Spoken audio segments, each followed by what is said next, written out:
Hello friends, welcome back to the Vijaya fashions. ఈ రోజు అయితే ఒక చిన్న టిప్ అయితే మీతోటి షేర్ చేసుకుంటున్నానండి. అదేంటంటే మనం బ్యాక్ పార్ట్ అనేది ఈ విధంగా లైనింగ్ ని మనం బ్లౌజ్ పీస్ కి ఈ విధంగా స్టిచ్ చేసిన తర్వాత ఇక్కడ చూసారు కదా, మనం బ్లౌజ్ హైట్ మెజర్మెంట్ తీసుకుంటాం కదండి. తీసుకున్న తర్వాత ఈ విధంగా మనం మెజర్మెంట్ తీసుకున్న తర్వాత ఎక్స్ట్రా ఉన్న క్లాత్ కి ఈ విధంగా స్ట్రైట్ గా స్టిచ్ వేసిన తర్వాత లైనింగ్ అనేది ఈ విధంగా రివర్స్ చేసుకోండి.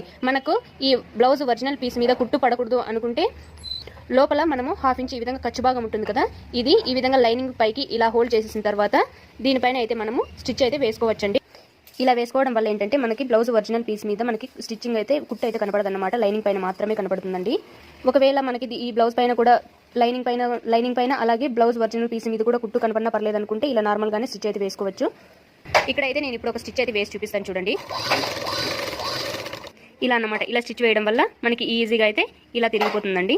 అలాగే బ్లౌజ్ పీస్ మీద కూడా మనకైతే స్టిచ్చింగ్ అనేది కనపడదు. ఇది కాటన్ ఫ్యాబ్రిక్ కాబట్టి ఈజీగా అయితే మనకి ఈ విధంగా రిటర్న్ తిరిగిపోతుంది. వీడియో నచ్చితే ప్లీజ్ లైక్ చేయండి. రవి జయ ఫ్యాషన్ ఛానల్ సబ్స్క్రైబ్ చేసుకోండి ఫ్రెండ్స్. Thanks for watching.